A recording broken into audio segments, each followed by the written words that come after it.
I think if the ERP experiment had worked, every single company in the world now would be running exactly the same processes.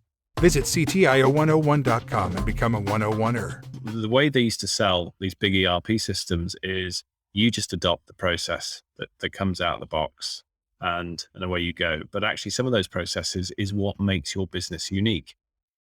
So you've got to make sure the stuff that is commodity doesn't make any sense to do it any different. And in some businesses, it might be your purchase order process. But in other businesses, your PO process might be what makes the difference. It might be why you can secure super prices, or you're buying tickets, or you can't take this monolithic approach. And I think if the ERP experiment had worked, every single company in the world now would be running exactly the same processes. It's blank. It's a blank sheet of paper. You can go wherever you want. And I'm thinking nightmare, because that's literally starting from scratch in all. The ones that excite me are the ones where they say, well, look, we've got a process X, Y, Z. It works. 80% is defined and you can tweak it. Or if you want, you can completely change it. I'm not a big fan of as is, because I think when you get into as is, what you actually learn is that there is no real corporate memory. No one individual really understands what's actually going on end to end. So that's really interesting, isn't it? So here's a question. Why is it that Workday, for example, is proving to be far more successful than SAP?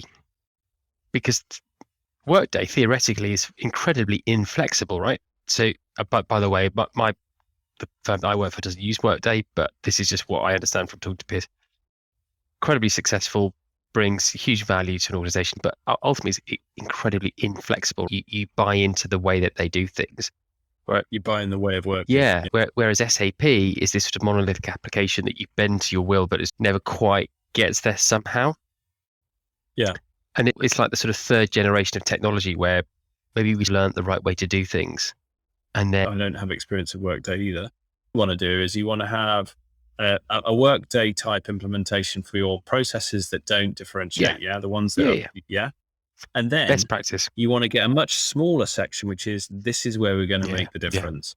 You fill the gaps and the limitations with custom products, but you hire really good software engineering talent. So you get the benefit of great user experience plus the functionality that you truly need, rather than just rubbish user experience.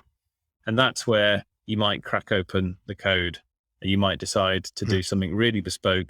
You might try and get IP out of it, or a patent or something like that, but make it really small. But don't sit there with a blank sheet of paper trying to design everything, because that's just a nightmare. CTIO 101, a part of Tech Decisions Made Good.